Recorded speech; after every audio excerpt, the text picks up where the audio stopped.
জগদ্ধাত্রীর শহর। সারা বছর এই পুজোর অপেক্ষাতেই তাকিয়ে থাকা, তার অবসানে তাই মন খারাপ হওয়াটা স্বাভাবিক বৈকি। 4 দিন ধরে চলা জগদ্ধাত্রী পুজো আজ শেষ।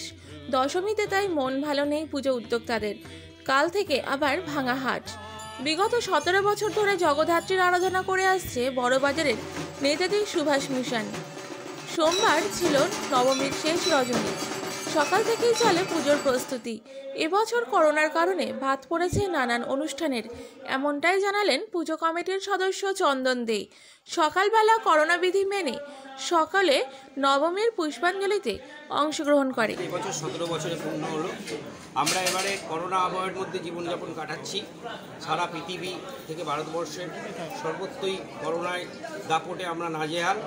তার মধ্যে এই দুর্বিষহ দিনে আমরা মহামান্য হাইকোর্টের নির্দেশ অনুসারে আমরা আমাদের পুজোর আয়োজন করেছি এবং আমাদের যেভাবে মানুষজন আসে, আত্মীয় পরিজনরা, তারা আসতে পারছে না এবং আমরা নিজেরাও তাদেরকে অনুরোধ করি জোর করে আসার জন্য।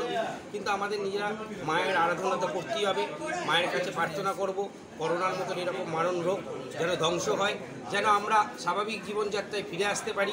প্রত্যেকটা মানুষ যেন খেটে খেয়ে যেরকম জীবনযাপন করতে পারছিল সেইটা করুক। আমরা তাই এবারে সমস্ত আয়োজন, আনন্দের আয়োজন সমস্ত বর্জন করেছি, করে মায়ের শুধু আরাধনা করছি। এই আরাধনার মধ্যে আপনারা এসে আমাদেরকে যে পুরস্কৃত করলেন তার জন্য আপনাদেরকে আমরা অসংখ্য ধন্যবাদ এবং আগামী দিনেও আমরা এইভাবে মায়ের আরাধনা করে যেতে চাই এবং সকলকে নিয়ে সকলের মুখে হাসি ফুটুক এবং করোনার দাপট বন্ধ হোক এবং মানুষ সুস্থ থাকুক, সবল থাকুক, এটাই আমি প্রার্থনা করব মায়ের।